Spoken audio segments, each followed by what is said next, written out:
निर्धारण करते हैं तो भिन्न भिन्न तरह के फायदे मिलेंगे, लेकिन सबसे अधिक जो फायदा मिलेगा, जिसमें ऐश्वर्य भी मिलेगा, मान सम्मान भी मिलेगा, वह संतान सुख की प्राप्ति भी मिलेगी और सफलता के आयाम में सफलता की प्रबल संभावना हमेशा बनी रहेगी। वह आपका कोना।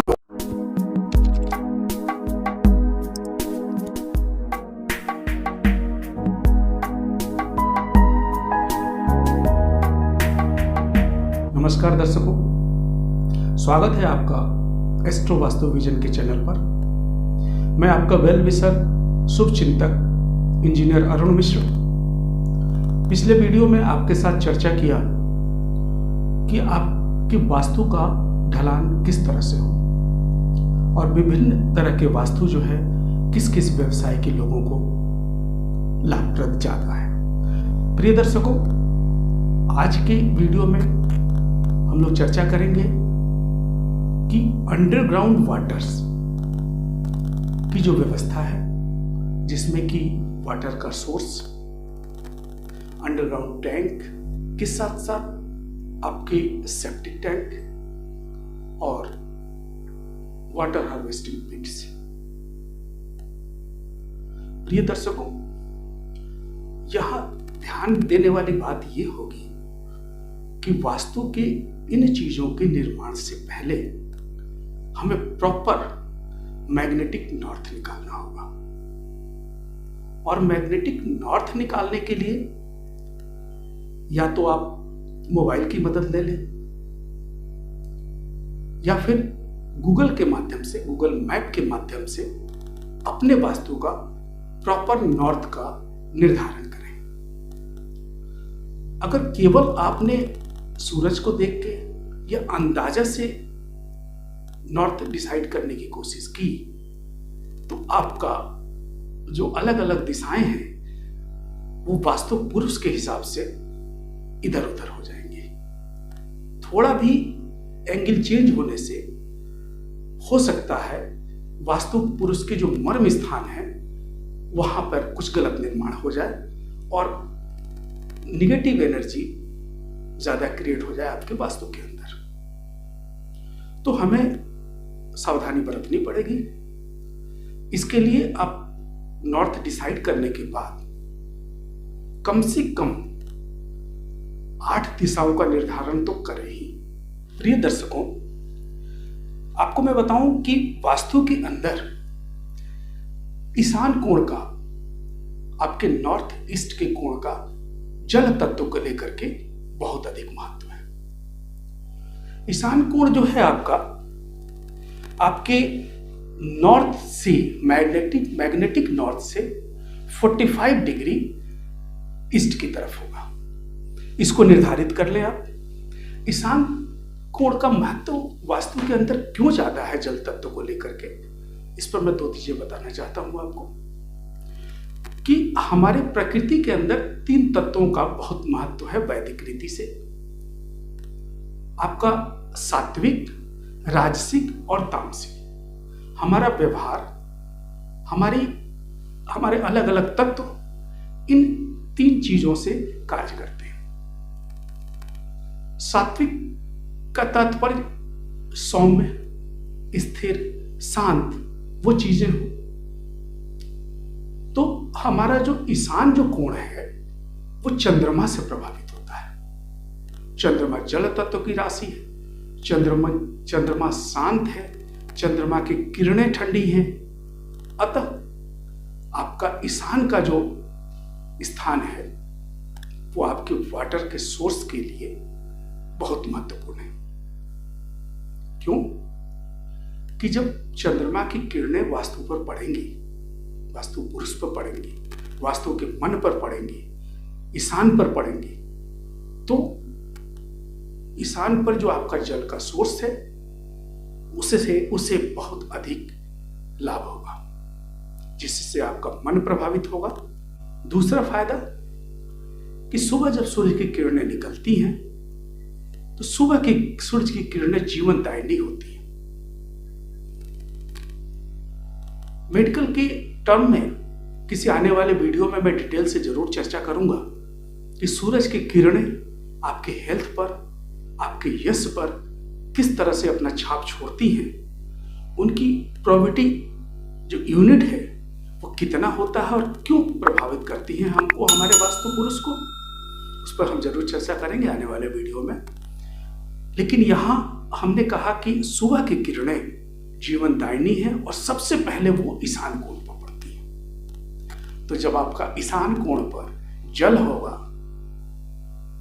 तो क्या होगा, जल पर वो जीवनदायिनी शक्तियों का ऊर्जा संचरण होगा, उनका प्रभाव होगा और वो हमारे वास्तु के ऊपर और हम जो भी जातक उस वास्तु में रहेंगे उनको प्रभावित करेंगे, उनको ऊर्जावान बनाएंगे।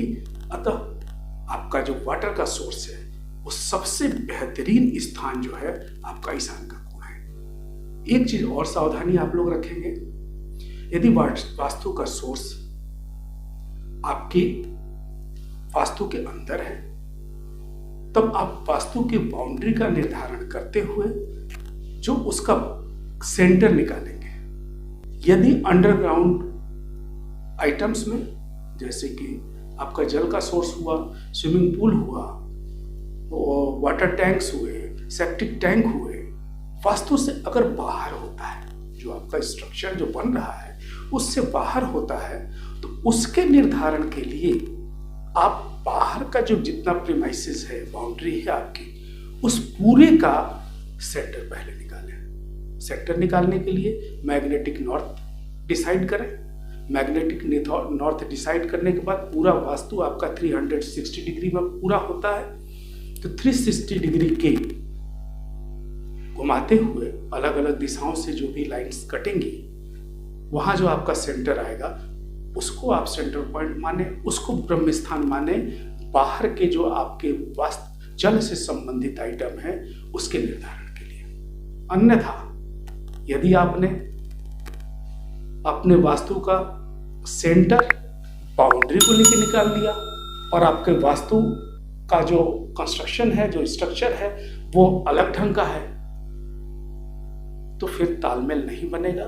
भले ही आप सोचें या आपके आर्किटेक्ट सोचें या इंजीनियर सोचें कि हमने मैप तो बहुत अच्छा बनाया है, लेकिन उत्तर आपको हानि होगी। तो इसका एनालिसिस जरूरी है, निर्धारण जरूरी है इन चीजों के लोकेशन डिसाइड करने से पहले। इसके बाद अब नॉर्थ में भी आप अपने वाटर सोर्स का निर्धारण कर सकते हैं, जगह का इस्तेमाल कर सकते हैं। नॉर्थ में आपको जो है सुख मिलता है, अतः वेस्ट का आधा, नॉर्थ और आपका ईस्ट का 1/4 पार्ट ईस्ट की तरफ, ईशान कोण की तरफ निर्धारण करते हैं तो भिन्न भिन्न तरह के फायदे मिलेंगे। लेकिन सबसे अधिक जो फायदा मिलेगा, जिसमें ऐश्वर्य भी मिलेगा, मान सम्मान भी मिलेगा, वह संतान सुख की प्राप्ति भी मिलेगी और सफलता के आयाम में सफलता की प्रबल संभावना हमेशा बनी रहेगी, वह आपका कोना होगा ईशान कोण। इसके अलावा यदि आपने गलती से भी साउथ की तरफ आपने रिसोर्स बनाया, वाटर का सोर्स लगाया, तो यह यम का स्थान है, यह मृत्यु तुल्य कष्ट और जातक के मृत्यु का कारक बन जाएगा। इसके अलावा यदि अग्नि कोण में आपने वाटर सोर्स का स्थान बनाया तो यह आपको नुकसान करेगा। पुत्र की प्राप्ति तो होगी, संतान की प्राप्ति तो होगी आपकी यहां, लेकिन और यश में, सुख में यह आपको हानि पहुंचाएगा। यदि आपने वायव्य कोण पर, वेस्ट और नॉर्थ के कोने पर वाटर सोर्स का स्थान डिसाइड किया तो यह आपको शत्रुओं से पीड़ा देगा। आपके जो धन की हानि होगी, आपके सुख की हानि होगी, आपके स्वास्थ्य की हानि होगी, वो शत्रुओं की होगी। नित्य आपके नए नए शत्रु बनते रहेंगे। उसी के उन्मूलन में आपका सारे ऊर्जा का व्यय होता रहेगा। अतः इसको अवॉइड करें। और नैऋत्य में तो भूल कर भी न बनाए। नैऋत्य अर्थात साउथ और वेस्ट का जो कोना है वो आपको मृत्यु तुल्य कष्ट देगा। इसलिए नैऋत्य को भूलकर भी वाटर सोर्स का स्थान न बनाएं। प्रिय दर्शकों, यदि आपको वाटर टैंक बनाना है अंडरग्राउंड, तो वही स्थान आप चूज करें जिस पर हमने अभी चर्चा किया, जो आपके वाटर सोर्स को लेकर के है, और भूल करके भी वायव्य के कोणों पर वाटर टैंक न बनाएं। क्योंकि अक्सर मैंने देखा है कि वायव्य के कोण पर भी लोग टैंक बना लेते हैं, जिसका उत्तरोत्तर उनको हानि होता है। ये मैं अपने अनुभव की बात आपको बता रहा हूं प्रिय दर्शकों। अब प्रेजेंट टाइम में तो जिस शहर में आप रह रहे हैं, तो मैक्सिमम शहरों में सीवरेज सिस्टम का प्रॉपर अरेंजमेंट हो चुका है, अतः बहुत से घरों में सेप्टिक टैंक बनाने की जरूरत नहीं पड़ती। लेकिन सेप्टिक टैंक जहां भी आपको बनाना हो, वहां आप किन किन लोकेशन पर बनाएं। सेप्टिक टैंक बनाने के लिए ज्यादा ऑप्शंस तो नहीं है वास्तु में, कुछ ऑप्शंस हैं जो मैं आपको बता रहा हूं। यहां बनाएंगे तो आपके भाग्य में किसी तरह की हानि नहीं होगी। जैसे आपके सामने एक चित्र है जिसमें आपके वास्तु के चारों तरफ नंबर्स लिखे हुए हैं अलग अलग खानों में।